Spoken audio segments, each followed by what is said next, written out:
deep day and bring critical attention to one of the ocean's most fragile and least understood ecosystems, the deep sea.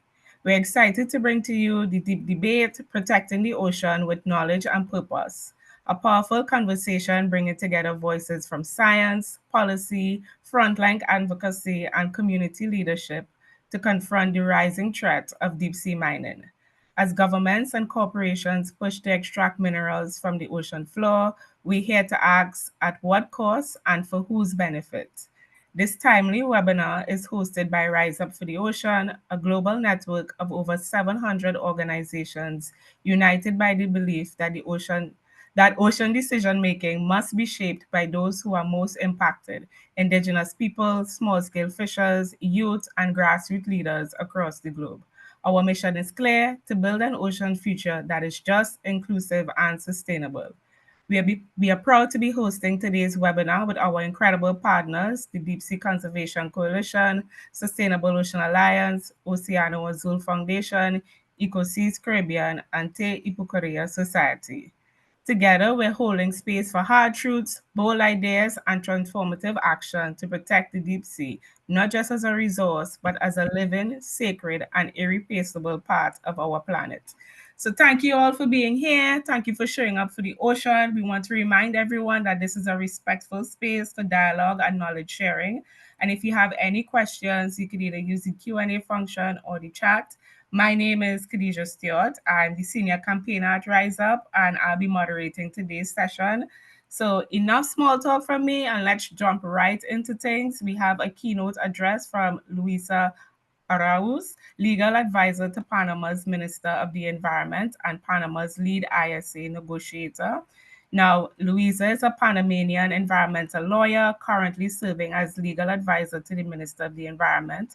With a strong track record of promoting progressive environmental legislation, she has been instrumental in advancing key ocean policies, including Panama's ratification of the High Seas Biodiversity Treaty, BBNJ, the approval of the WTO Fisheries Subsidiaries Agreement, and positioning Panama among the 32 countries calling for a moratorium on deep sea mining.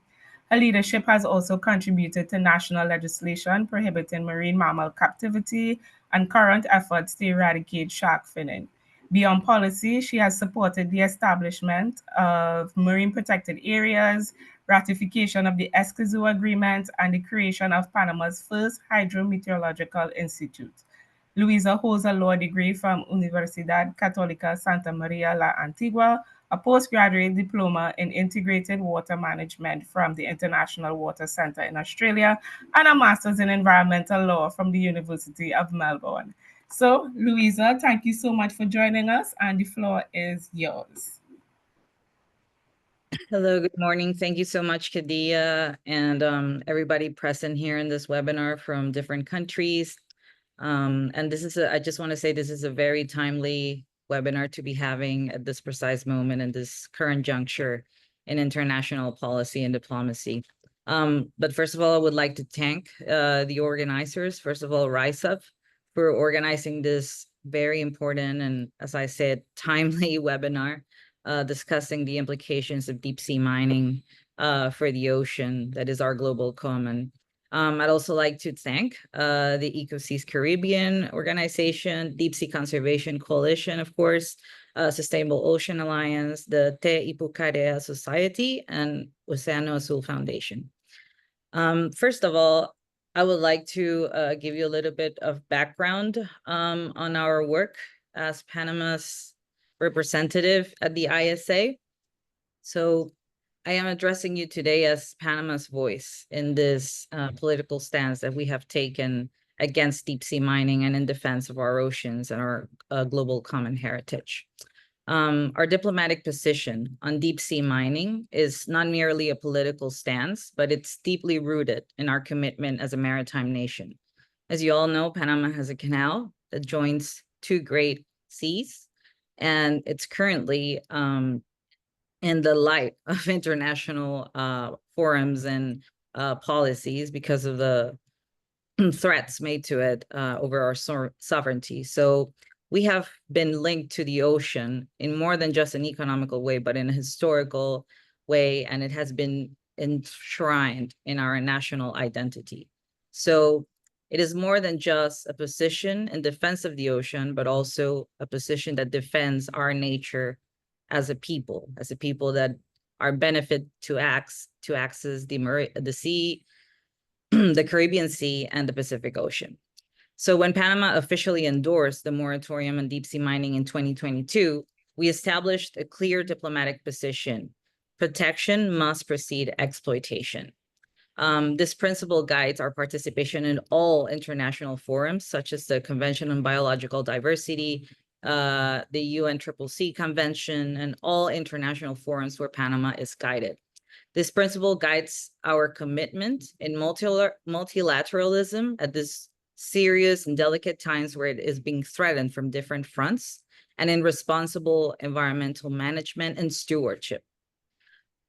Therefore, Panama's position is also supported, as you know, by irrefutable scientific evidence that you are all aware of. The ocean floor has been inadequately mapped. We have less than 20% of it mapped. And the international scientific community continues to discover new species, new ecological processes that we have yet to completely understand. And allowing extractive industries in these poorly understood ecosystems would contradict the precautionary principle that should guide our decisions in global commons. The deep seabed constitutes the common heritage of humankind, as established on the United Nations Convention on the Law of the Sea. It belongs to no corporation, no single nation, and no entity has the legal right to unilaterally exploit the shared global resource.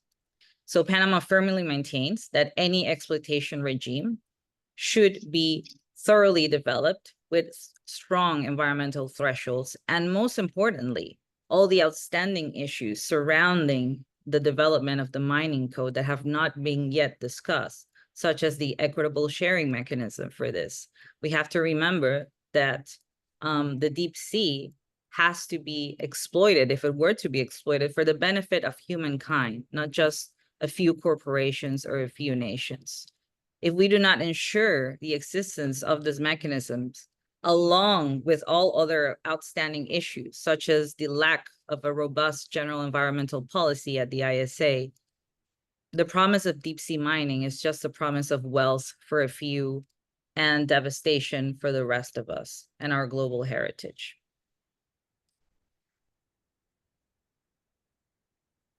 So Panama has a strong track record supporting environmental conservation. We have 54% of our jurisdictional waters under protections, under marine protected areas.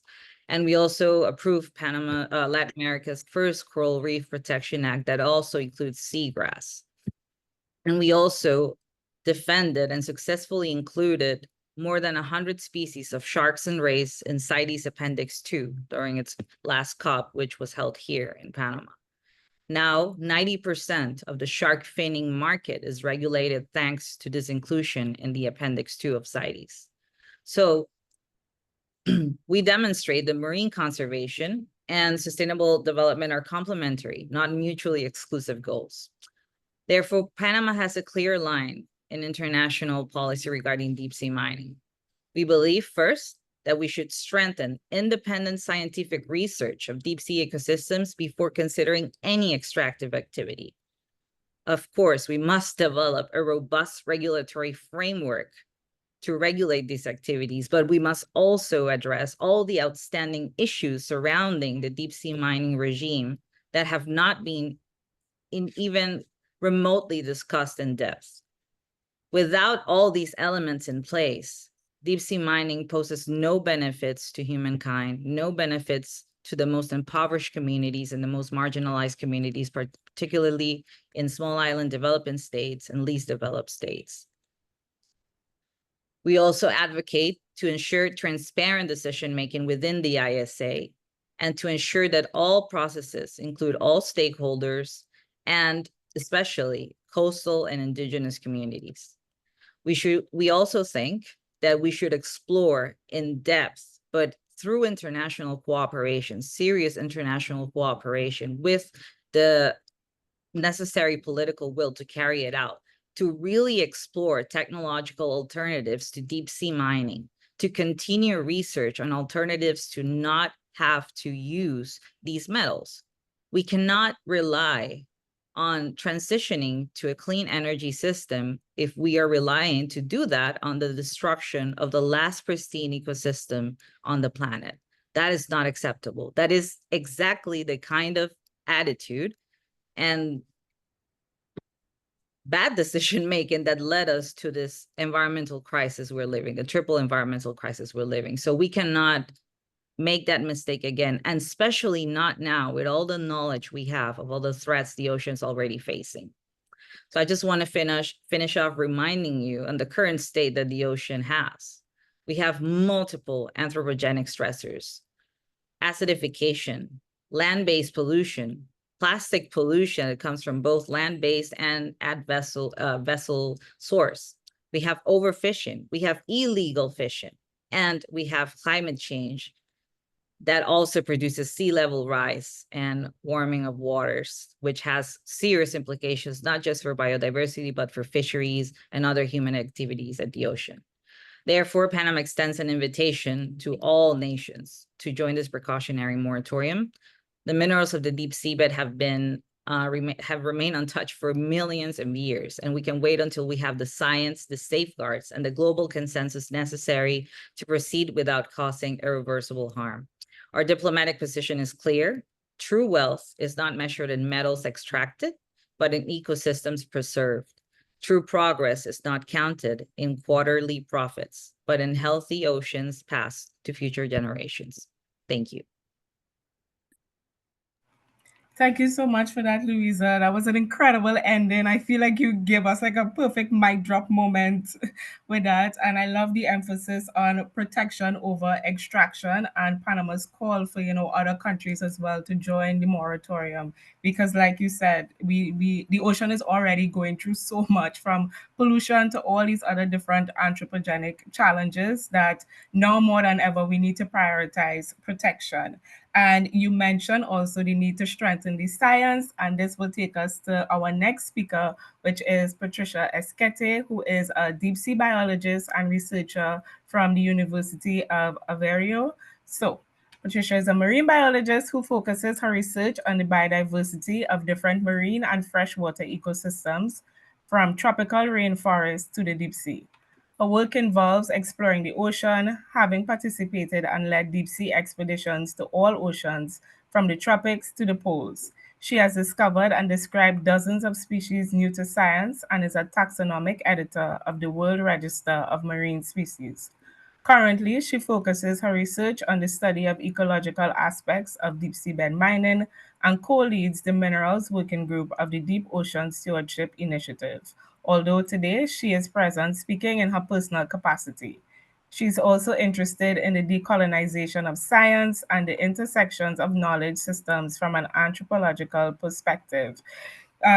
This is not on my notes, but she's also my personal deep sea biologist that I go to for all these webinars and sessions. And I am so grateful that she responds to each and every call every time I message. So, Patricia, thank you so much for being here. And I feel like time for us to get excited about deep sea ecosystems. Yes, thank you very much. Thank you very much for inviting me, for this opportunity to share some knowledge and excitement about deep sea biodiversity. And I'm gonna try to share my screen. Okay, you can now see my screen. Yes, we're seeing it.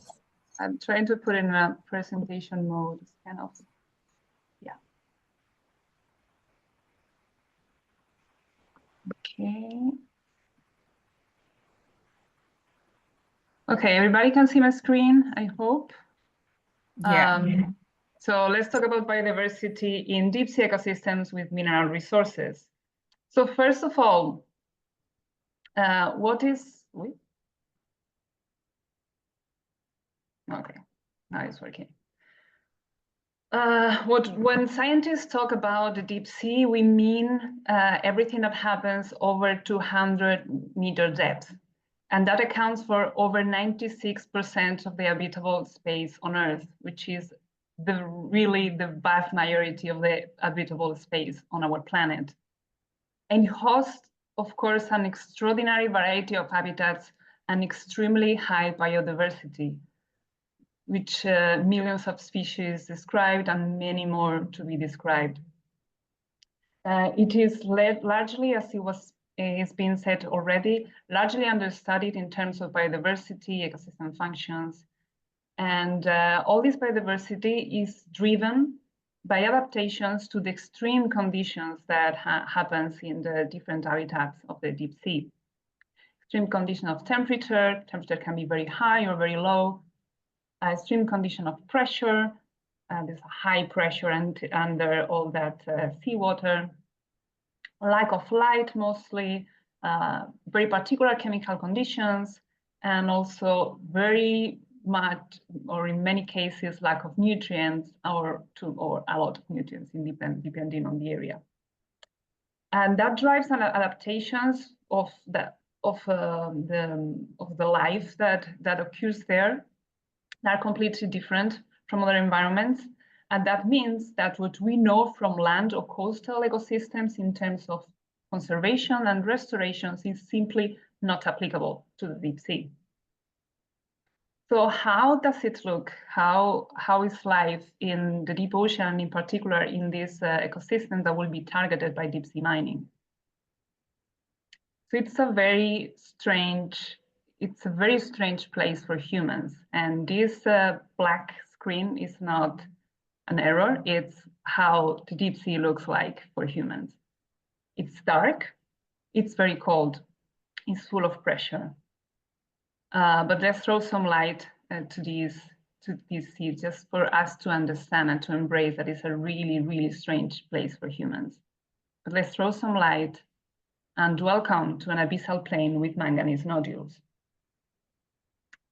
As you can see, you can imagine, or you can see an abyssal plain with manganese nodules in extensive areas, flattish areas, full of nodules that are the base of the ecosystem. So the whole ecosystem needs the nodules to live and to thrive.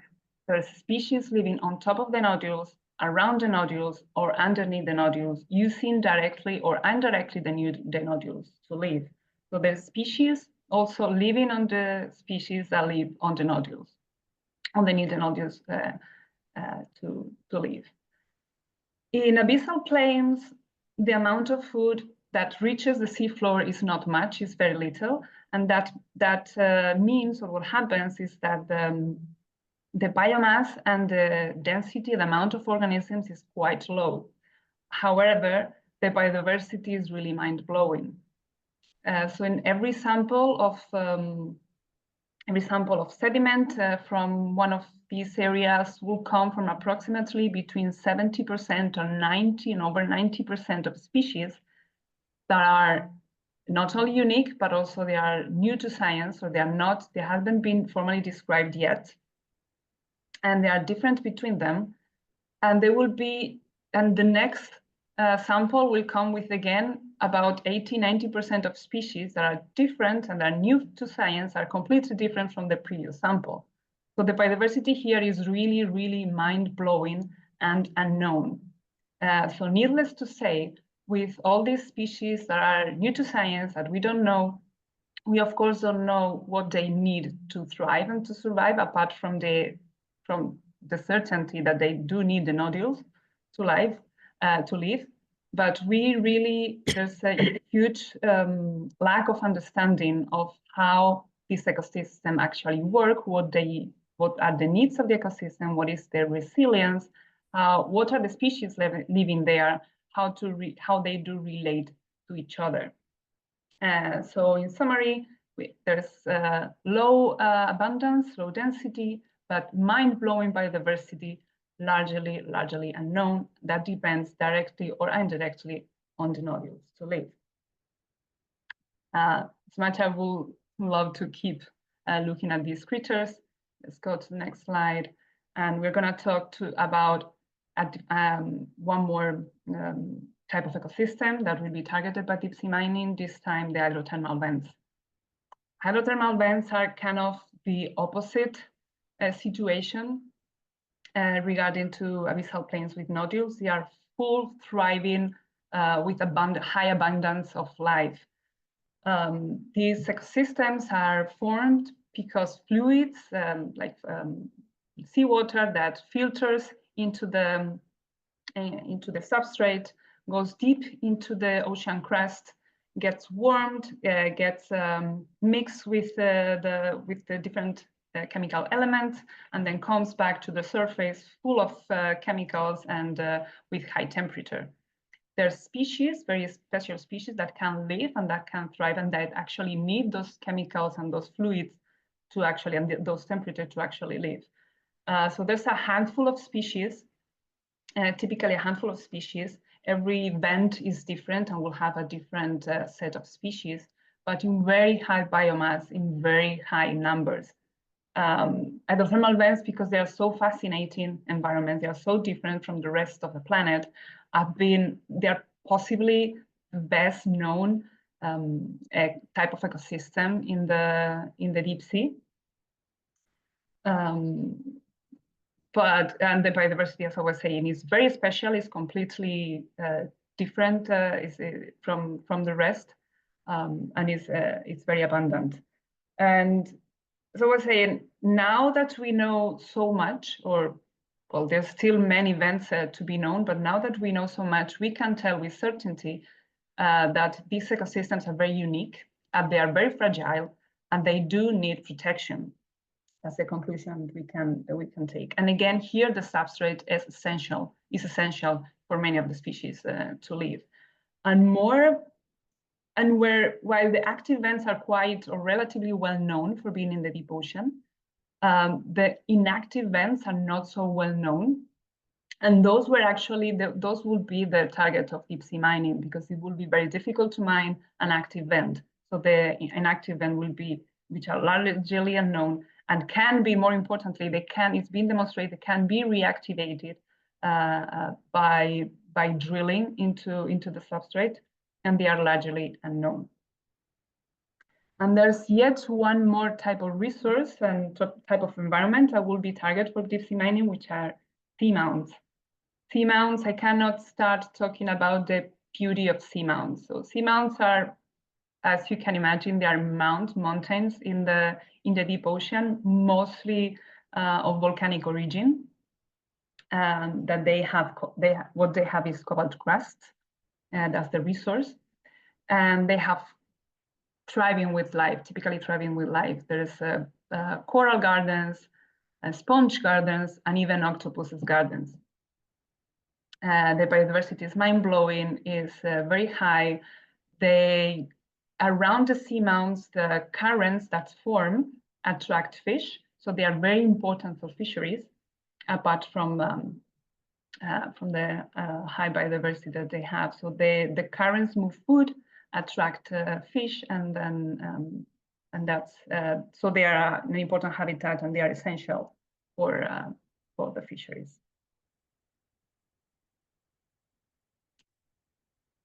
And these are the three types of ecosystems, but it can be kind of difficult to grasp, to kind of fully understand the importance of these ecosystems that are so far from us. We normally don't go for a hike in a seamount, or we don't go for a picnic in a abyssal plain, or we don't go for as tourists to see this newly discovered hydrothermal vent. So why are so important for humans? So, and that's what we call ecosystem services. The services, the ecosystems that, in this case, deep sea ecosystems provide to humans. And there are plenty in the deep sea.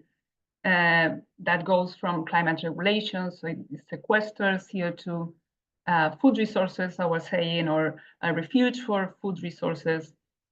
Like fisheries depend in a way or another from what is going on in the deep sea. Genetic resources, we need to understand the ocean, especially the deep ocean, as a huge library with genetic information that will be lost if species are lost. Genetic information that can be important and can hold information about genetic adaptations, utility for pharmaceuticals, industrial agents, or even biomaterials. And of course, we cannot forget the variety of cultural services. We know that for indigenous peoples in many parts of the world, the deep ocean is sacred, or they live in with a intimate relationship, cultural relationship with the ocean. So it's important not only for the livelihood, but for their own existence. So what can happen with this ecosystem with the deep sea mining happens? So first of all, as we were saying, the substrate, the minerals themselves, the resource themselves is essential for the life in these ecosystems. If the substrate is gone, the ecosystem is gone, it's heavily disrupted forever. And many species will face extinction. Second, the weight of the machinery will compact the sediment, for instance, in abyssal plains will compact and change the characteristics of the sediment, so the species that are able to live on the sediment might not be able to live or might not thrive in that in a heavily disturbed substrate. Then there is the sediment plumes. They are like clouds of sediment, clouds of dust that will travel through the water column and eventually redeposit, affecting the respiratory system and the feeding system of many species. And also the return plume is not only the collector themselves, but what they call the return plume, which is the sediment that will come back to the ocean after the nodules have been processed, will also create these sediment plumes. And of course, noise and light, which are lacking or are very particular in the deep ocean. We don't know that much about the effects of noise, or we don't know almost anything about the effects of noise and light in deep sea species. So for lastly, something I would like to mention is, protection and management tools, the tools that we have to protect the deep ocean, and we can have to protect this, we can develop to protect the deep ocean, like spatial planning, marine protected areas, regional environmental management plans, environmental impact assessment, or monitoring tools. Them all need a baseline knowledge. We need to know, in order to apply those measures, we need to know all the environmental parameters, environmental conditions. We need to know who lives there, what species live there, how they behave, their natural variability in space and in time, processes like connectivity, species connectivity, their life histories, the trophic relationships, so who eats what, also the ecosystem functions and services, how the ecosystem actually function and how they support their services, and of course the resilience to the removal of the resource, to the plumes, to the noise and light, long-term resilience or long-term capacities of resilience, and also the cumulative impact, how all these impacts work together in synergy, or how they accumulate, or also with other impacts like climate change or pollution. So we need to know all of that in order to apply these protection and management tools. And there's a problem, which is we don't know that much. There's more knowledge gaps of certainties. A recent paper, or sort of recent paper, was assessing what we know about all of these parameters and other parameters in the areas that have mineral resources in deep sea, and only 1.1% of the environmental parameters or the parameters that were measured were indicated or have some indication or have enough knowledge to apply for effective science-based protection. And with that thought, I will thank you for your attention, and thank you for inviting me again. Thank you so much, Patricia, for that presentation. Lovely visuals. I feel like a child. I was just soaking in all the videos and pictures of everything, and I've seen it so many times, but I just That's one of the things I love about the ocean. There's so much to always learn, discover, and everything else. And like you mentioned, even though there's still so much that we don't know about the deep sea, there's mind-blowing biodiversity that we need to work towards protecting. And with that, we're going to jump straight into also just want to remind the speakers that there are questions popping up in the chat. So, in keeping with time, feel free to hop across to the chat and respond to any of the questions. And now we're going to move across to the nitty-gritty of things, the International Seabed Authority, and we have Pradeep Singh, Senior Project Manager at Oceano Azul. Now, Pradeep is an expert in public international law, international environmental law, and the law of the sea. His academic qualifications include master's degree in law from Harvard Law School and from the University of Edinburgh. Prior to joining Oceano Azul Foundation, Pradeep was a fellow and research associate at the Research Institute for Sustainability in Potsdam, Germany, where he worked on topics relating to ocean governance, marine biodiversity, and conservation and deep seabed mining. Among his current job responsibilities are overseeing several international ocean negotiations and multilateral processes, including at the International Seabed Authority, the United Nations Framework Convention for Climate Change, the Convention on Biological Diversity, and the newly adopted Biodiversity Beyond National Jurisdiction Agreement. Pradeep currently sits on the advisory board of the Deep Ocean Stewardship Initiative and is the lead of the deep sea mining thematic group at the IUCN's Commission on Ecosystem Management and deputy chair of the Ocean Law Specialist Group of the World Commission on Environmental Law. Pradeep nearly gave me a heart attack last night. He said he might not make it today, but I'm so glad that he's here. So Pradeep, time to, get people more knowledgeable on the ISA and everything related to ocean governance.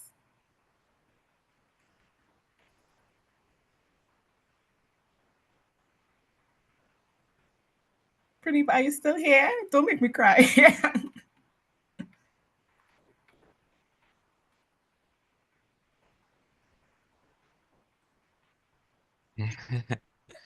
Great. Thank you so much. Can you hear me well? Yes, all is well. Okay, perfect. And if something goes wrong, you have the recording that I sent last night as backup. Good day, everyone. Happy Deep Day. And thank you again for the invitation, Khadija. Again, very impressed at the work that you're doing. I'll be speaking more about, the 101 of deep sea mining and the ISA, more from, looking into the governance of our common heritage, as well as highlighting some recent developments. So just to give you an overview of the legal framework, I think it's important to start off by saying that, seabed minerals can be found in areas within national jurisdiction as well as seabed areas beyond national jurisdiction. And when we talk about seabed within national jurisdiction, the legal terminology of it in the UN Convention on the Law of the Sea is the continental shelf or the extended continental shelf. So this goes up to 200 nautical miles under the Law of the Sea Convention, and in some cases, coastal states can extend it further, even up to 350 nautical miles. And in this space, coastal states have sovereign rights to exploit resources, including mineral resources on the seabed there. But it's not an unfettered right, so it needs to be done in accordance with international law, but also domestic laws and policies. But when it goes to the extended continental shelf, there is a set additional requirement here under Article 82 of the Convention that payments need to be made also to the common heritage, since whatever that is extended beyond the 200 nautical miles is actually taken away from the international seabed.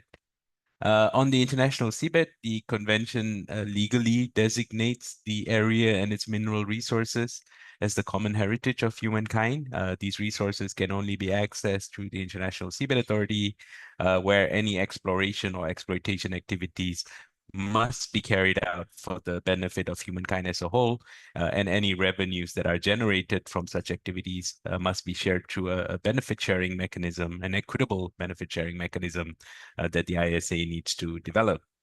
I think a quick point now, because this is something that many of you would be perhaps aware about. What about states that are not party to the UN Convention on the Law of the Sea, and one of them being the United States, I think it's important to note that whatever is set out in the convention is primarily already customary international law. It has already been agreed, and there is consensus or very broad state practice in this, which means that even non-state parties would have to accept this as international law. But I'll come back to this at the end of the presentation, and I know there is going to be another presentation also dealing with this. Now we've said the ISA several times. I just wanted to, make it clear when we say the ISA, we're essentially talking about the primary organs. So there's the assembly in the council and the secretariat. But more importantly, the ISA is the member states, and the member states are divided into two political organs, the assembly and the council. The assembly is the supreme organ of the ISA. So all member states that are parties, all contracting parties to the convention are automatically members to the ISA. And now we have 169 member states in the EU. It's the supreme political organ of the ISA.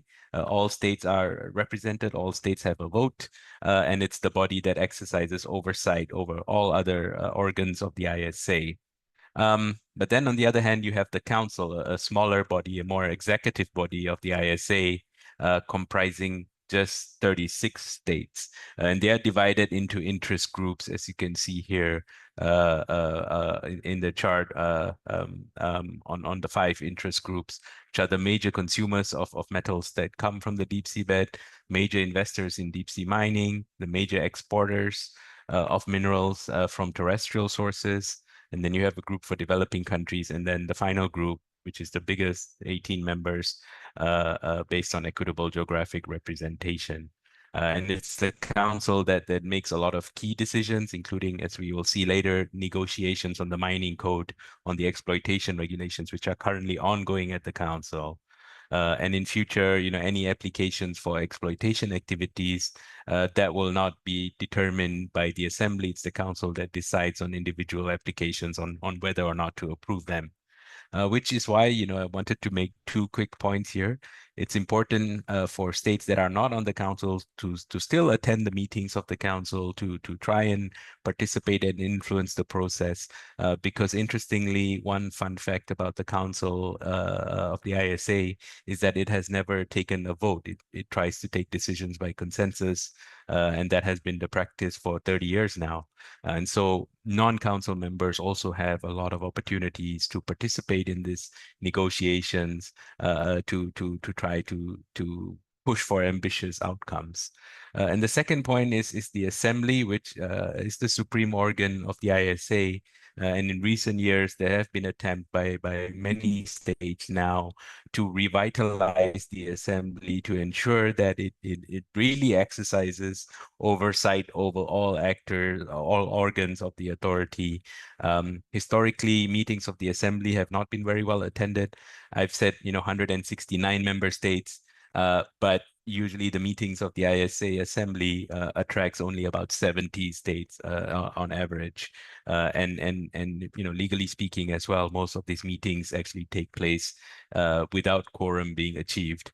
And so it's very important to look into the assembly and to ensure that states participate and voice their positions here. Now, state of affairs, where are we at the moment? I mentioned the ISA, turned 30 last year, since in 1994. Exploration activities have been ongoing since the year 2000, and a total of about 30 contracts have been awarded. And you can see in the chart here the resource types and for where they have been awarded. So for polymetallic nodules, primarily, I think 17 contracts in the Clarion-Clipperton zone, but then you also have contracts, 7 for sulfides and 4 for cobalt-rich crusts across all major basins of or regions of the ocean. When we say exploration, we mean collecting samples, baseline data, testing equipment, EIAs, and so on. But I think one important thing to mention is that there are no exploitation activities ongoing as of yet. One of the primary reasons is because negotiations on the mining code are currently ongoing. But a very interesting development back in 2021 was the invocation of a provision known as the 2-year rule, which was invoked by Nauru, which essentially set some sort of a prescribed time or a deadline, if you will, on the ISA Council to adopt the regulations within 2 years. And that time expired on the 9th of July, 2023. And the ISA did not, or the Council did not adopt regulations. What the invocation of this provision did, though, however, is to put us in a new scenario where actually applications can be submitted to the ISA for consideration. And the Council can even decide to provisionally approve them, even though regulations are not yet adopted. So it's a very interesting time at the ISA. And again, I'll come back to this because there's another recent development to bring to your attention. But before that, I wanted to also re-emphasize, I think, what Luisa mentioned in her opening keynote, that more and more states are calling for a pause or moratorium. And at the moment, we have 32 states that are calling for a pause, moratorium, or a ban. And you can see those countries in the table here. And I've also written a paper on this with 2 other colleagues, as you can see in the bottom, where we really try and explain what this actually means from a legal perspective, and what are some of the implications. So I encourage you to read that. Negotiations are, as I said, proceeding in the Council. And it's resuming this year. So we had a meeting in March, and we will meet again in July. But I wanted to make 4 quick points. From my analysis and from the way I view things, I think it's very clear. It's clear that there is an intention on the Council states to negotiate and agree on a robust set of regulations based on science and precaution. All Council members, in my view, are of the same position that there needs to be sufficient, adequate safeguards, that the regulations need to have a high degree of enforceability, and it needs to make sense, not just words, it needs to have teeth. Essential components must also be agreed at the same time. And I think Luisa mentioned benefit sharing. You don't want a situation that you agree to the regulations and you allow mining to start, but then you don't agree on how to distribute the benefits.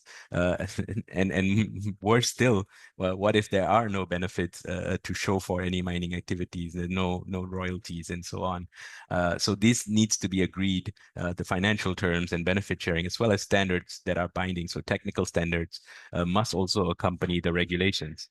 And finally, I think what we have is an understanding that that all the negotiations proceed under this understanding that nothing is agreed until everything is agreed, and that has been something that the Council has already based its negotiations on since the year 2019.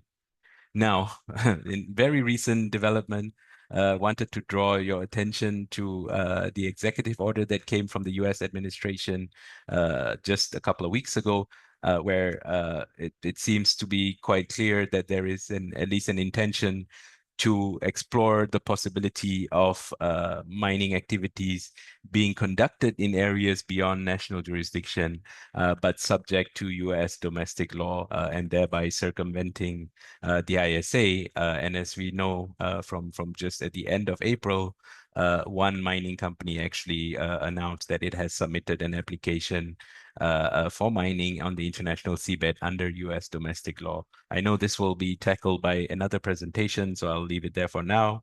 But just wanted to re-emphasize that I think it's time now to remind ourselves how we got to the ISA and to the UN Convention on the Law of the Sea back in the 60s. And here I put an important quote where it says that, you know, there shouldn't be a race or a first come, first serve to seabed mining. We should have an international authority to oversee the development of the resources. And that led to a series of UN General Assembly resolutions, which led to states to agree overwhelmingly on these elements that I've put down on the bottom left. So to conclude, I think the upcoming months will be will be decisive on the future of how things go. One very important development that we have this year is that we will have the UN Ocean Conference in Nice. Excuse me, UN Ocean Conference in Nice. And in light of all these recent developments, I think we should expect to see states to be more ambitious at the UN Ocean Conference to speak out against what's happening, including potential unilateral action on a destructive activity. It will also be interesting to follow and see how the ISA meeting, both the Council and Assembly, will transpire in July this year. I also wanted to highlight, that that's not just about the ISA and the UN Convention on the Law of the Sea that we talk about that's relevant here.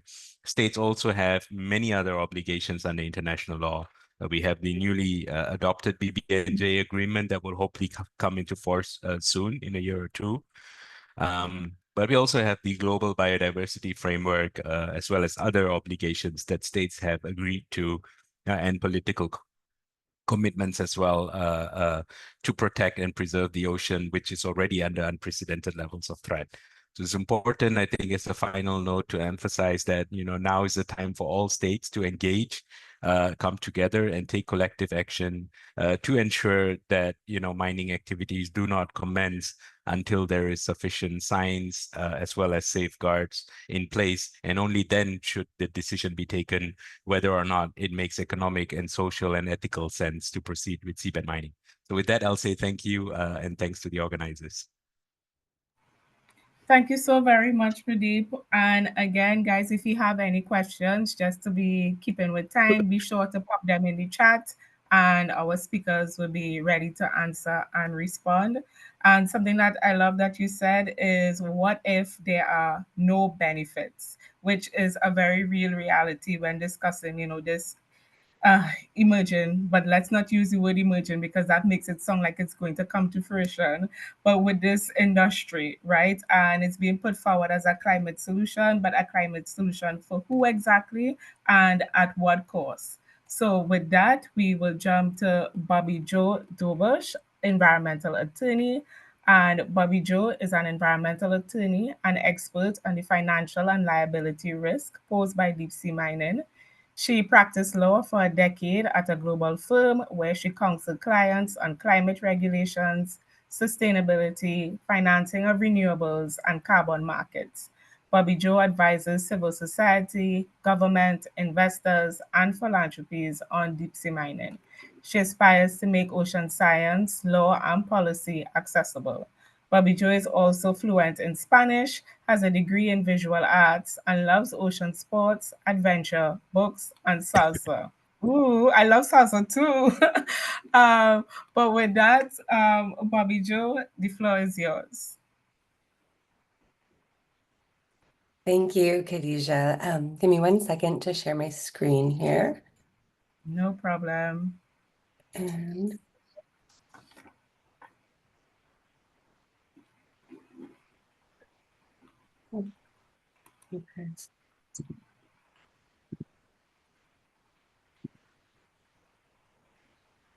okay, can you see my screen now? Yes.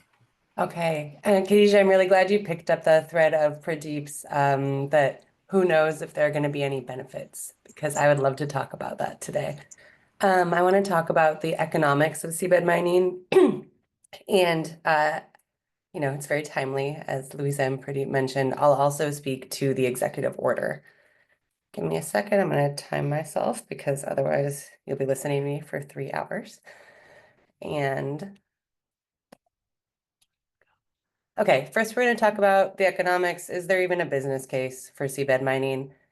We're going to talk about some potential risks and liabilities, and then I'll move on to the U.S. executive order. So I want to say that I think one of the problems I have with the way seabed mining is discussed, not really in this space, but in the media, is we talk about it as if we have this really tough choice to make, as if there are 3 premises, right? Like, we need these minerals that you can get from the seabed. We can get them, And then we talk about like, since we need them and we could physically get them or technologically or economically feasibly, is it worth destroying our ocean? And all the things Patricia showed us. And I think that's just, the first two are assumptions that people aren't really investigating. And we're starting in the middle of a conversation. But if you track down all of the, a lot of the statements that people will quote to you about why we need those minerals and how we can get them, you may find that the sources come down to the same 4 humans all the time. So I really want to, and people who have a lot of stake in the game.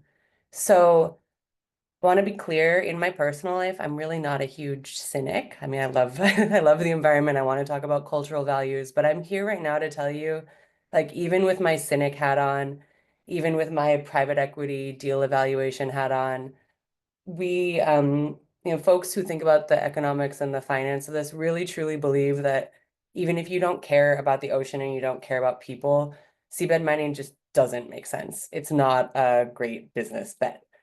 And I'm going to go through this pretty quickly, but what I want to say is that there's a couple of reasons that's not true.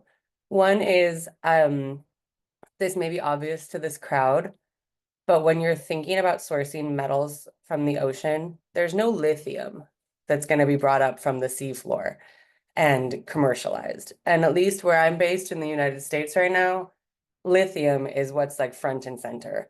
Where we're going to get more lithium. What you're really talking about, especially from nodules, is cobalt, nickel, copper, and manganese. And people talk about the rare earths, but they're in such small proportions, spread so deep and so hard to process out of nodules that it shouldn't even be part of the conversation. So cobalt and manganese, for a bunch of reasons we won't get into, are really the only two with a price tag that might make them worth looking at.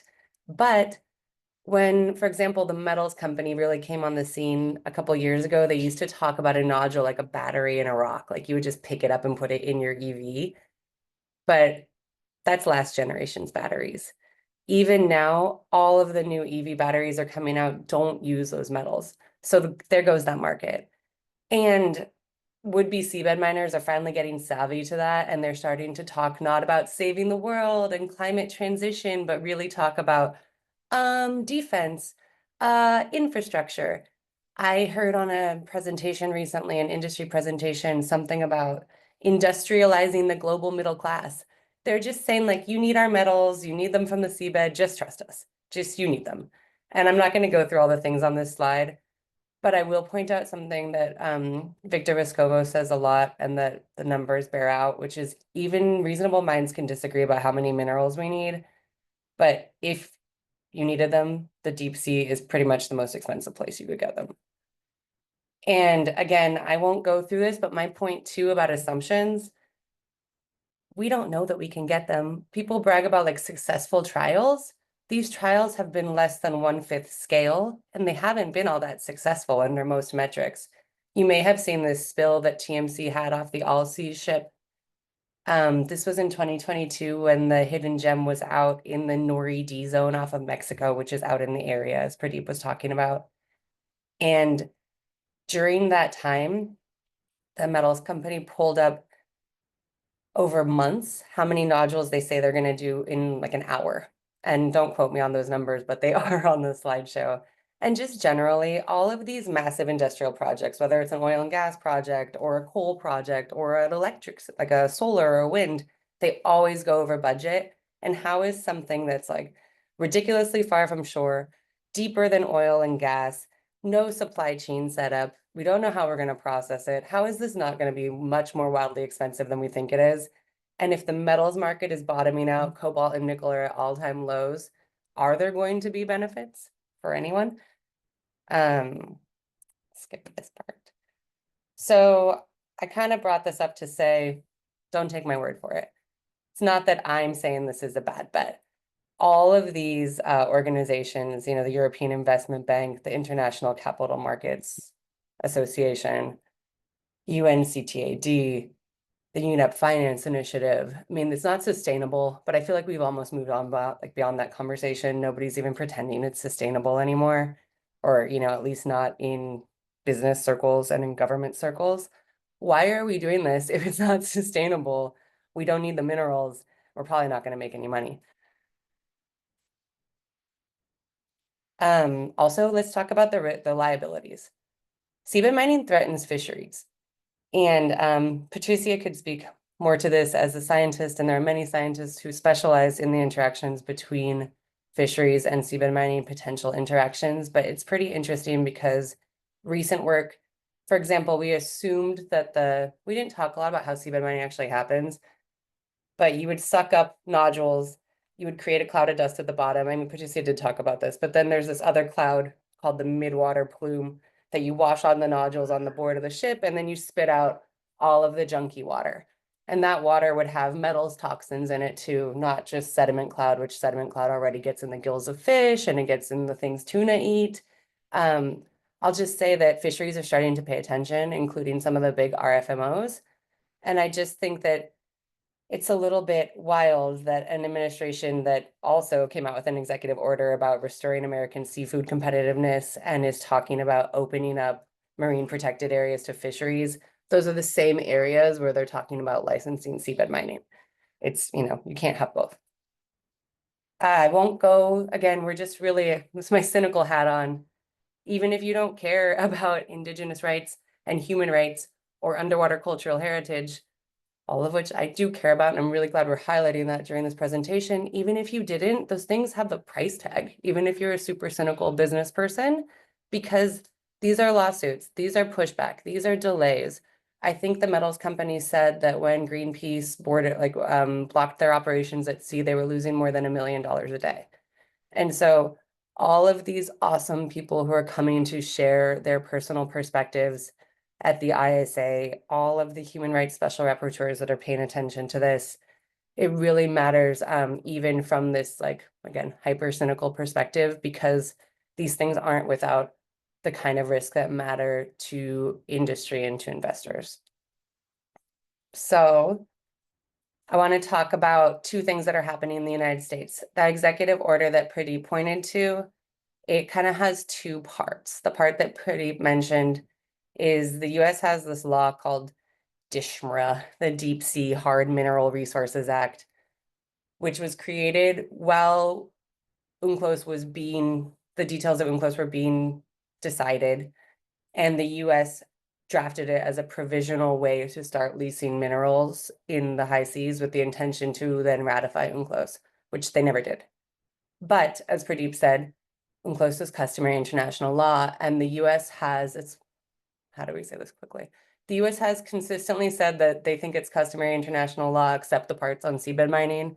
But pretty much the US is the only country in the world that thinks that, particularly because we regularly participate at the ISA, we respect other people's license areas. It's probably a pretty hard case to make in an international space. I will say that right now, down to the nitty-gritty of what the US is actually looking at licensing, on the high seas in the area, it's licensed, the US is evaluating an application by the metals company, that's Jared Barron at a recent congressional hearing, for the Nori-D and Tamil areas. And they haven't said the words Nori-D and Tamil, but if you look at the exact specifications of each area, the area they want is bigger than those areas, but includes them. And those are areas that the ISA has given to Nauru and given to Tonga. That's a whole other webinar we could do, but there's also something else happening in the United States under that same executive order. The US on its own EEZ and outer continental shelf, that up to 350 nautical miles, the US has territories in the Pacific, including American Samoa, and Impossible Metals, that's Oliver Gunnesakara, who's the CEO of Impossible Metals at the same congressional hearing. Impossible Metals has applied in 2024. Impossible Metals asked the Bureau of Ocean Energy Management to open an area near American Samoa for them to explore for minerals. After consultation with the governor of American Samoa, the BOEM, we call it, Bureau of Ocean Energy Management, said, no, we're not even going to let you explore. This year, thinking maybe the fate or their winds have changed, Impossible Metals applied for the exact same thing. And right now, BOEM is looking at it. And American Samoa, in between those two requests, put a ban on seabed mining in their own waters. but they only control out to 3 nautical miles. But it's clear that the American Samoans do not want this licensing to go forward. So we will see what happens there. Pradeep kind of covered this, but I'll just say, you know, thinking about UNCLOS, it's really not, if the US moves forward here, there will be a lot of pushback. And, you know, Luisa, obviously, thank you, Luisa, at the beginning for kind of restating what UNCLOS means and how we got here and what it covers. And it's important to think for the United States, even those people who may be here or in this administration who don't respect multilateralism, UNCLOS isn't just seabed mining. It's navigational rights, it's maritime zone and boundaries, it's your economic jurisdiction, it's dispute resolution. So I wonder who else would respect the US's decision to fragment that and what else the US might stand to lose should they move forward here. And I'll just say also, I really question the partnerships, you know, that the US may be entering into, especially the metals company and its officers have a long history of conflict. And it's worth noting that the metals company USA is a subsidiary of a Canadian company run by an Australian who files taxes in Dubai, full of folks all over the world, investors from all over the world on a Dutch and Swiss ship with processing in Japan. And so I think there's something to be thought of there in terms of supply chain and what that might mean and where the US could even sell these metals. And I think with that, I will stop. Thank you very much. Thank you so much for that, Bobbi-Jo. And I feel like you had a very important question inside of there, which is why are we doing this? And because it's not making financial sense, political sense right now, it's not making environmental sense, like it's just not making any kind of sense, right?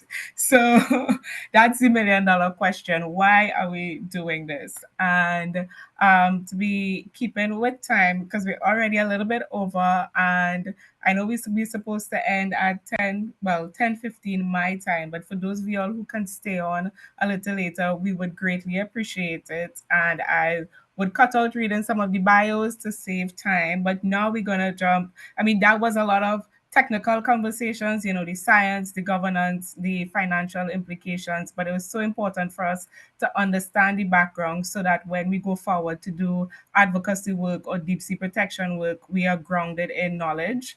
And so we have some regional perspectives to share on some of the work that has been happening across the globe. And our first regional speaker will be Travis Gardiner, who is the research coordinator at EcoSeas Caribbean, and he's going to be sharing some of the work happening in the Caribbean. Hi everyone, are you hearing me good? We can hear you, yes. Can't see anything, but we can hear you. All right, good. Okay, just let me know if you're seeing anything. Mm-hmm. Great. Okay, so hi everyone, happy Deep Day. My name is Travis, representing from Barbados. So I'll be taking you through a lot of the work that we've done in the Caribbean as EcoSeas Caribbean. So as Khadija just mentioned, I'm the research coordinator. So I'm the person that has been kind of looking around, pulling together some resources for a lot of the campaigns and supporting the advocacy work in the region. So I'll just jump right into it. So the Caribbean has had or does have a relatively complex relationship with the International Seabed Authority and its work. It is based here, so it's a very big thing for us in the region. Recently, within the past 4 years or so, I think a lot more Caribbean states have been paying attention to the work at the ISA simply because of everyone trying to focus on developing a strong blue economy framework, which was kind of how I got into learning about the work of the ISA. So believe it or not, even though the ISA is in our region, the Caribbean states are actually very underrepresented in the meetings at the ISA. And that's for a variety of reasons, either due to limited capacity or just enough resources in terms of human capital to actually delegate to attending the several meetings that the ISA will have throughout the year, which is also one of the concerns of attending states. Trinidad and Tobago and Jamaica are both sponsoring states of mining activity as well, or proposed mining activity, basically stating that they have interest in sponsoring whoever is able to pull the trigger first. So that has also kind of formulated a target of our advocacy campaigns. Pradeep mentioned the importance of being at the ISA, even though there's not necessarily a vote, but rather the ability to influence the opinion, which I think is really important. And a lot of the Caribbean states kind of funnel their information through the group of Latin American and Caribbean states in their absence to kind of form local perspectives on how they can go ahead or formulate their perspectives or discussions around deep sea mining. Interestingly though, regardless of the lack of attendance or some interest in the work of the ISA, no Caribbean states have actually stated a firm position on deep sea mining. There are quite a few states that have had a shift in their legal framework. So, for example, Barbados has developed a suite of legislation speaking specifically about environmental protections and cautions to deep sea mining and all these different regulations. And again, Pradeep would have mentioned essentially having regulation instead of a word salad in place of appropriate environmental protection. And I think we're starting to see that some states are trying to formulate how best to go about this as we proceed throughout, but really from 2024 into 2025. What's interesting here, though, is Barbados actually sponsored, in 2023, Barbados sponsored a request from the International Court of Justice to rule on the responsibility of climate change and the impacts of deep sea mining as a part of that request. And basically stating that the polluter pays, but if we get involved, what could happen? And that ruling was based on the Convention of the Lofty Sea as well. So lots of background about the work in the Caribbean, or at least context, our Caribbean context. So a little bit about the advocacy campaigns now that we've led across the region.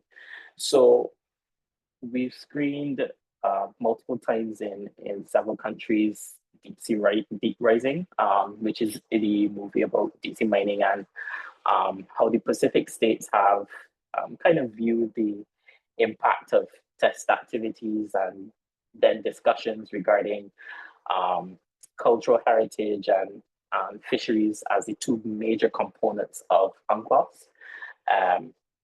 We also held two deep sea workshops and webinars to introduce the work of the ISA. So we actually have worked with both Pradeep and Bobbi-Jo to kind of give a better understanding of what exactly the ISA was created to do, what we are currently seeing, much like we're discussing today. Specifically on the symposium though, because I think that that's kind of one of the bigger success stories in the advocacy work that we've been doing over the past couple of years. That development of understanding of the ISA and developing skills for creating advocacy programs has gone on to result in successful pushes for moratorium in Latin America, where two of our participants, one from Argentina and one from Mexico, spoke directly with the policymakers during the symposium, and they received very favorable feedback. And that resulted in shifting their country's perspectives as a result of the symposium. We've also done several media interviews. A lot of it has been done in Jamaica, just trying to get the message out there and get the general public aware of what's happening right in their backyard, because knowledge is power and people want to become aware, or at least started asking questions, sparking that local conversation in terms of how does this impact us? And then, as Bobbi-Jo mentioned, is there even a benefit for the work that is proposed? We've had several social media campaigns as well in terms of animated videos, just breaking down the very technical knowledge into bite-sized pieces for the general public to, again, begin to have household conversations in that way. Spreading the message as far and wide through articles and media columns as well. I just also want to highlight the work that was done here in Barbados with high-level meetings, both Barbados and Jamaica, where we would have had conversations with persons responsible for the blue economy and environmental work in respective countries. In Barbados, we were actually approached, we being EcoSeas, was approached to kind of paint a picture for the ambassador going to the meeting to kind of prep her for what is to come or what she can expect. Pradeep was also a participant in that meeting, kind of giving the lay of the land, so to speak. So these are just some photos from our Deep Sea Youth Symposium, where we had 20 youth from across Latin America and the Caribbean on different perspectives. So learning how to note take at the ISA, as I mentioned, building those media campaigns, learning about the governance structure and the importance of UNCLOS in the grand scheme of the work. We've also had artivism exhibitions in Jamaica and Trinidad, so essentially just promoting learning about deep sea and expressionism in different forms, mostly through art, at the various activities in Trinidad and Jamaica. So coming down now for Voices of the Deep, as Pradeep mentioned, I mean, he kind of took the words right off my slide. Attending future meetings for the Caribbean states could mean the difference between a stable ocean ecosystem and a desolate one. And it's an opportunity for CARICOM to be on the right side of history. As big ocean states, we always say that we contribute so little to climate change, yet we are disproportionately affected by its impacts. And this is the opportunity for the Caribbean to be advocates of becoming stewards of the ocean, to ensure that in future we can say the Caribbean was the one to make the very big push to prevent ocean degeneration through this proposed activity of deep sea mining. So just some resources for you. We have some outputs from our Deep Sea Symposium and our Caribbean Youth Against Deep Sea Mining workshops. And you can scan the QR code to follow us on social media. So thank you. Thank you very much, Travis. And guys, I am from the Caribbean, so I'm very sorry to say, but we're running on island time. So please just forgive us. And if you're able to hang on, then we really appreciate it. We still have some more regional perspectives, and it's all good stuff. If not, it is being recorded, and we will share the recording afterwards.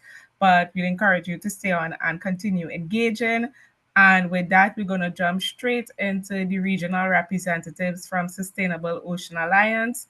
First, we have Forbi Perise. He is the African regional rep. And then we have Mary Jane Lamoste, MJ for short, who is the Asia regional representative. So, Forbi, the floor is yours. Good day, everyone. I'm actually joining in from the airport in Istanbul. It's been a hectic week. I just got back from the Arbitrations Conference in Busan, Republic of South Korea, and I thought it was that to attend these fights from just to get deep, get straight into part of the day. I will be sharing regional perspectives and some of the work that Forbi, your audio is not the best right now. Maybe if you take off your camera, it might help, and then you could present. But go ahead. Yeah, is it? I'm sharing. I think it's very important. I like some more. I think we can go. Yeah, Forbi, this is a really big struggle. So maybe we move straight to MJ for now, and if things clear up, then Forbi, we can move back to you. But MJ, you can go ahead.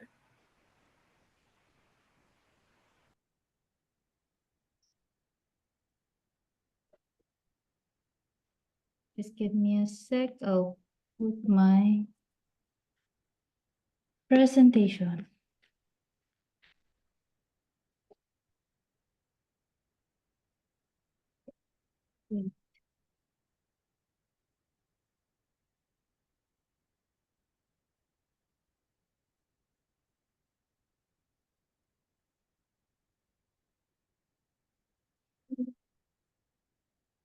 All right, can you see my presentation? Yes. Okay, hi. Hi, good evening, good morning, everyone. So happy Deep Sea Day, and thank you for the invitation. Thank you, Khadija, for your efforts on bringing together all the organizations who has been really advocating and fighting for the deep sea. So I'm very honored to be part of this conversation, and hopefully we get to share what are we doing in the Asia region. So once again, my name is MJ Lamoste. I'm based in the Philippines. And personally, I have become only active advocate last year due to preconceived risks. And for context, Philippines ranks amongst the most dangerous countries for environmental defenders. So it was recorded in 2023 that we have over 30 individuals, environmental defenders from mountains to the sea, who has been killed. And obviously, I have to rethink multiple times if this is an advocacy I want to pursue, because you are battling against big companies and the government themselves. So, but it looks like that we are getting somewhere. I first worked with Khadija last year for my first engagement with DSCC, and that resulted in the creation of the Philippines DSM working group.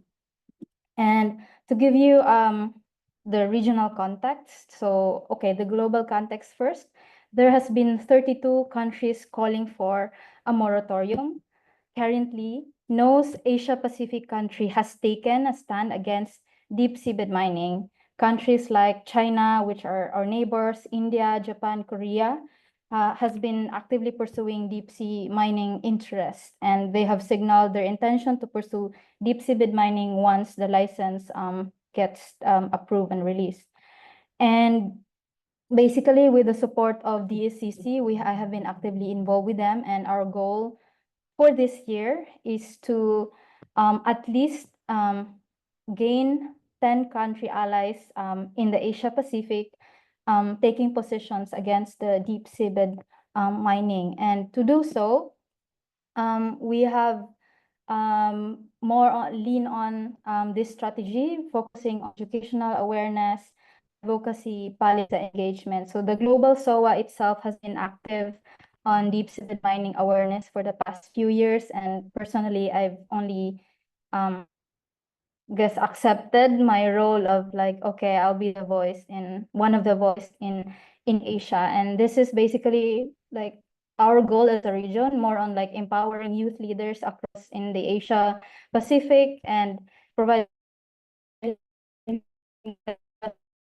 support and partnership in moratoriums through targeted awareness campaigns and also strategic government engagement that works for the region. And to begin with, one of the main source of support that we are leaning on as an organization is the deep seabed mining microgrants of SOA.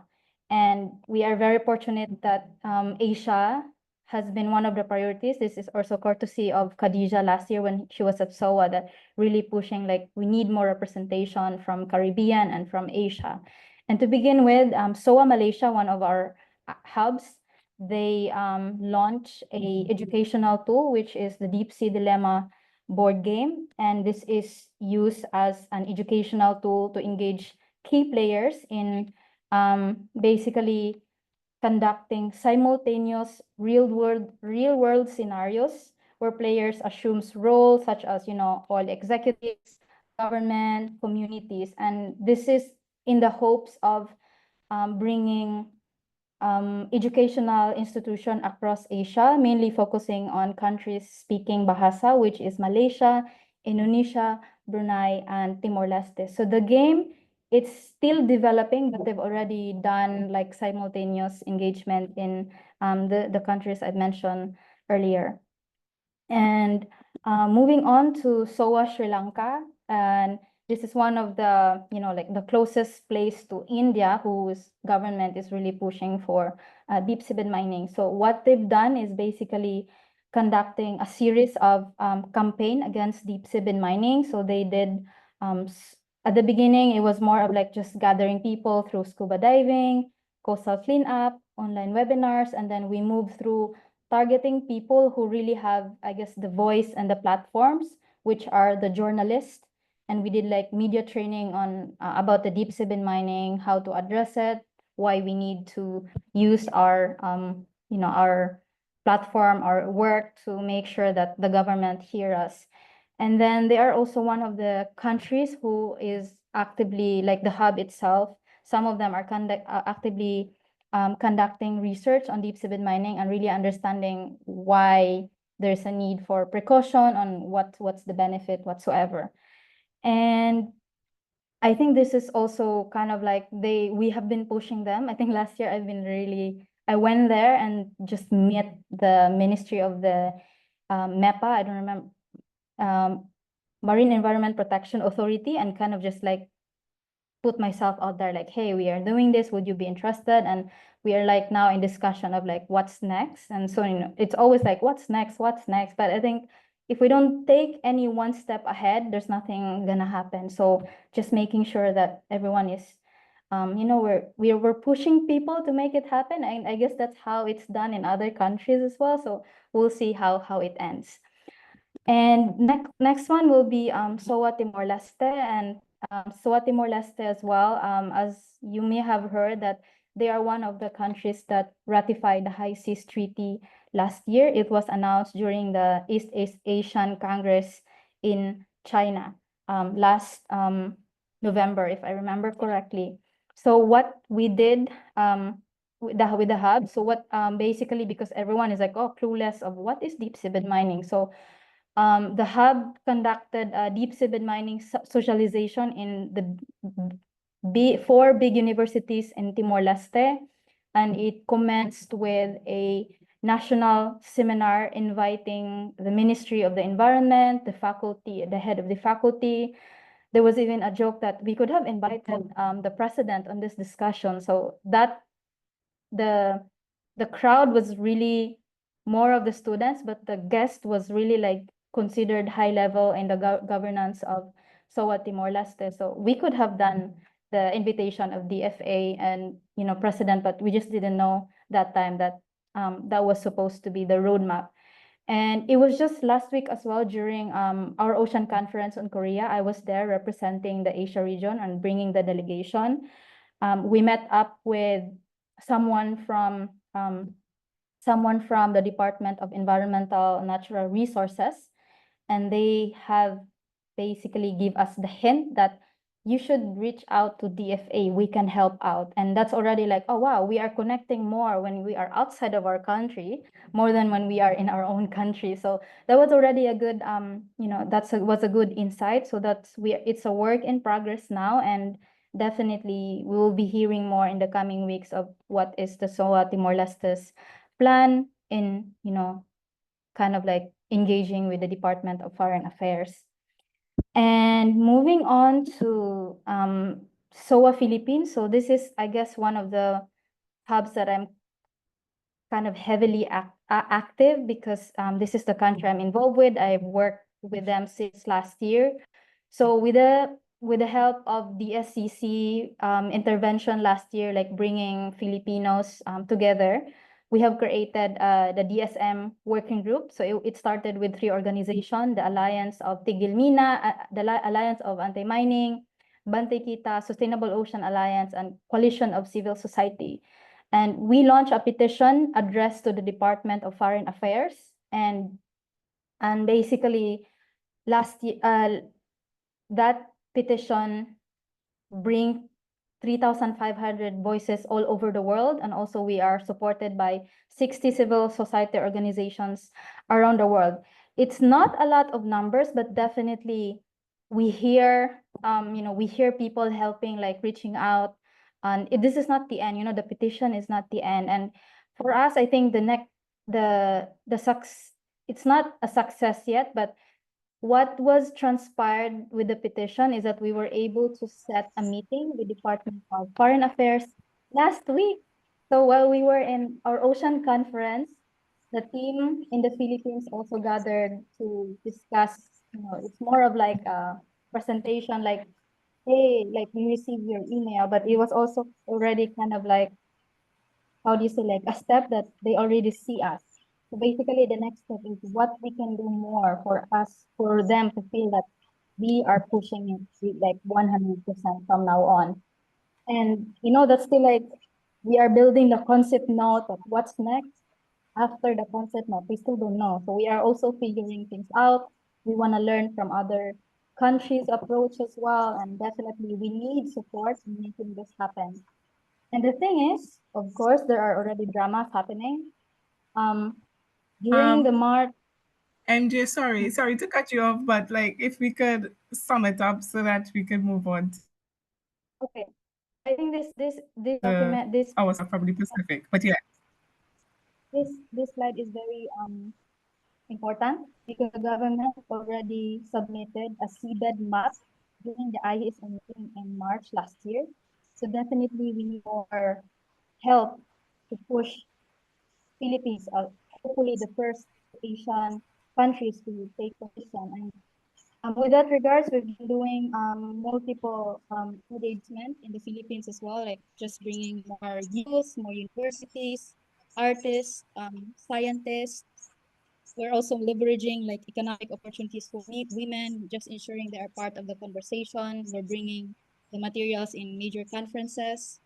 And we're also launching the Deep Blue Sea comic books. And this is partnership with Tuba Taharif's National Parks, which is the biggest national parks in the Philippines. So that only basically show that we really want people to be engaged, more organizations coming our way to support us, not just like, with what SOA is doing, but the organizations beyond like SOA, like the SCT, Rise Up.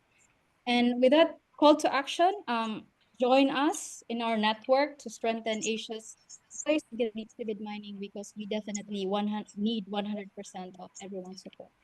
Thank you so much, and thank you so much, Khadija. Thank you so much, MJ, and I would encourage you to put the links in the chat for people to connect with you guys. And we have one more speaker from the Pacific, from the Cook Islands, June Hosking, and she is the executive president of Te Ikapuria Society.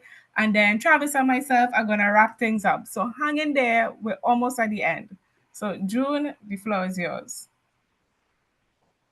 Kia ora, I'm June Hosking, the president. That first slide, have you got the slides there, Khadija? Yeah, Sheila, okay. Cool. Okay. So that's me with my granddad, and I put that on because it's not obvious when you look at me that I'm actually part Cook Islands, and my New Zealand side shows through. But that granddad is the reason we're actually in Moke now. So next slide. Next. My husband and I, Andrew, we live on Moke's land. You'll see it's very small. Our lifestyle recognizes that we are an integral part of God's regenerative plan. So traditional methods that supported our ancestors to prosper long before colonization are important to our ability to prosper now. Next.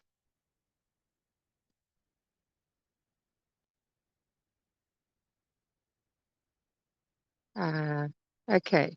Can you go to the next one? Oh, yeah. So these days, prosperity, sorry, go back. Prosperity is linked with dollars. And this is a problem because our culture is not centered around money.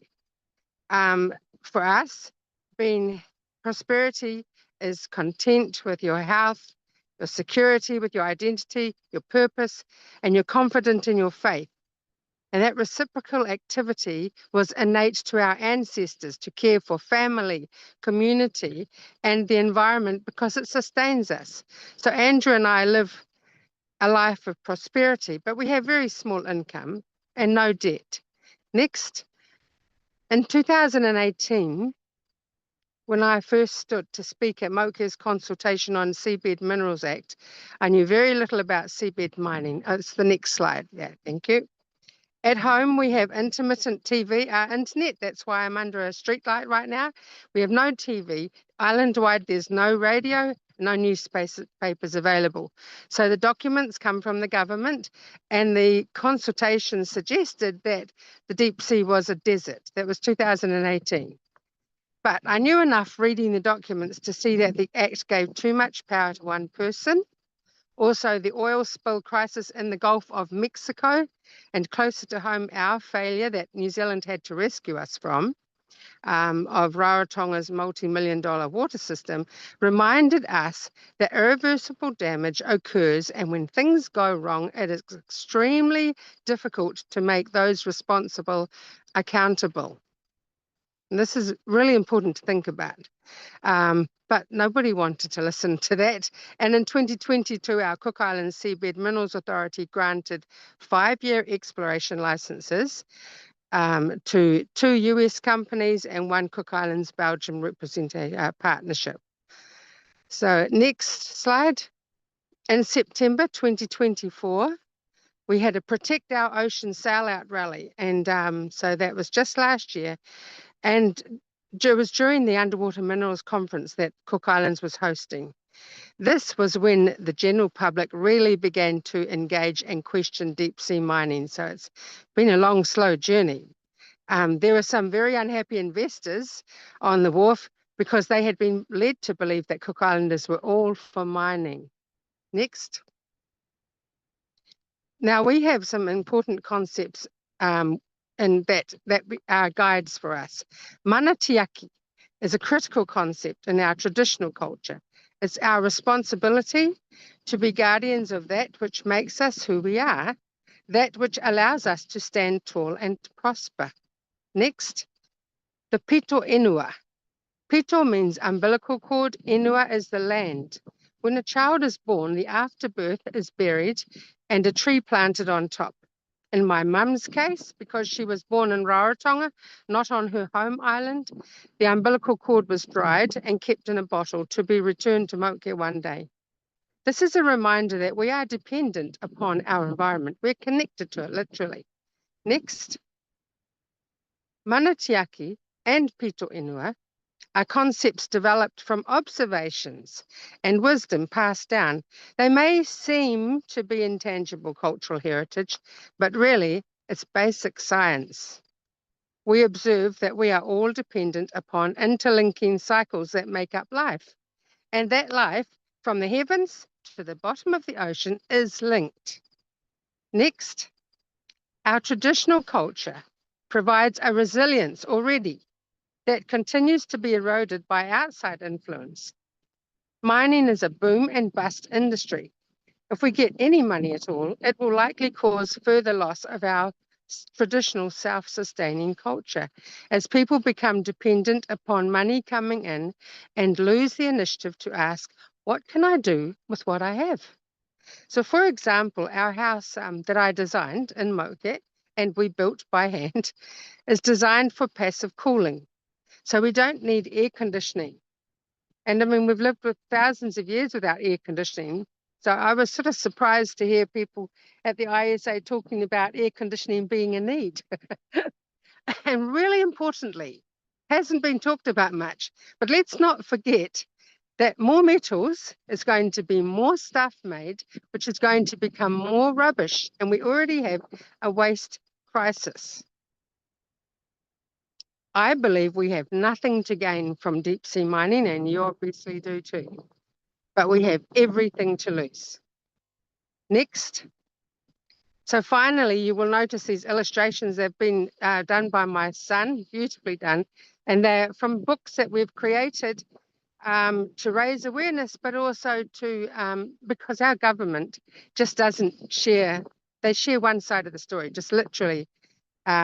Consultations are incredible. They're just so one-sided. You get one line about, oh, maybe it might be a problem for the environment, and that's it. So we need to reach out, and it's really expensive. It's cheaper to go to Australia and New Zealand and back than it is to go to our Northern Group Islands, but we need to send people up there and talk, because politically the outer islands have a lot of sway, and the government knows that.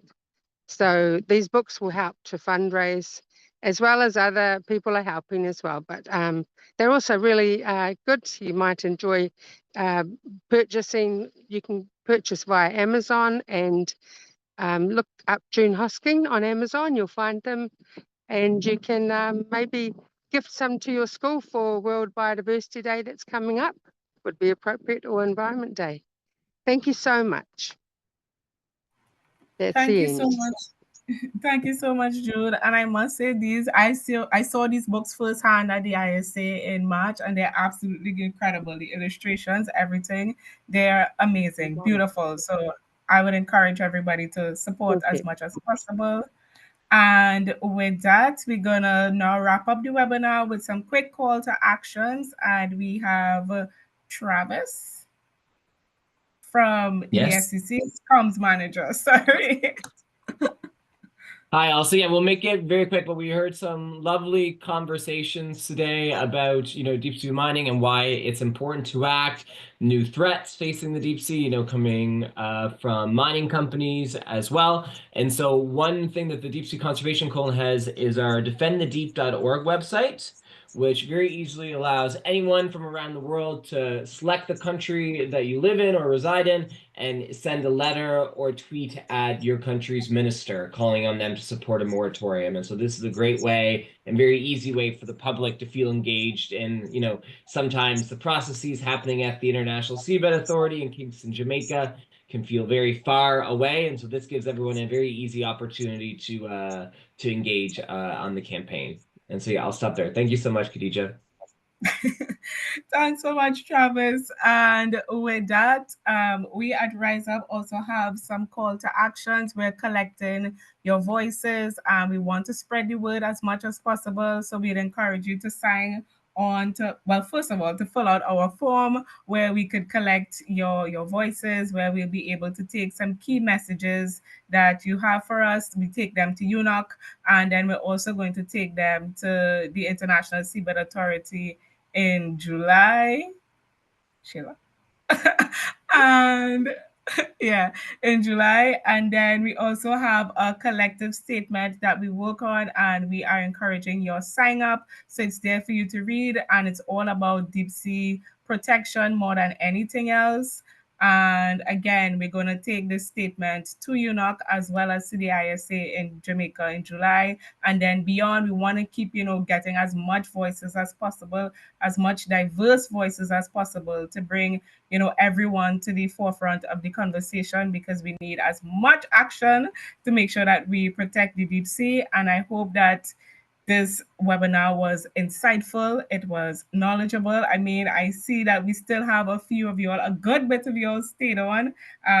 According to Sheila, you all are the deep warriors here today. So very grateful for that. And on that note, again, we'd encourage, like I said, for you to engage with our statement. Make sure scan the QR code. The link is in the chat. We would probably follow up this webinar leading up to July on a more of a brainstorming advocacy session. Let me know if that will be something you would be interested in doing and getting more information as we lead up to that July meeting. As you can see, there's a lot of drama happening with the US, and then also with the countries that have ratified UNCLOS, and how we move forward with this. Again, I don't want to say emergent, and how we move forward with this threat to the deep ocean.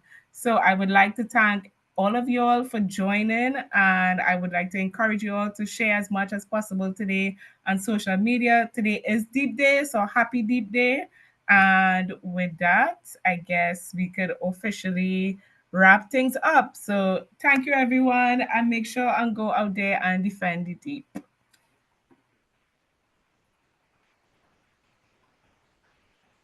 Bye, guys. Really appreciate everyone staying on and showing up.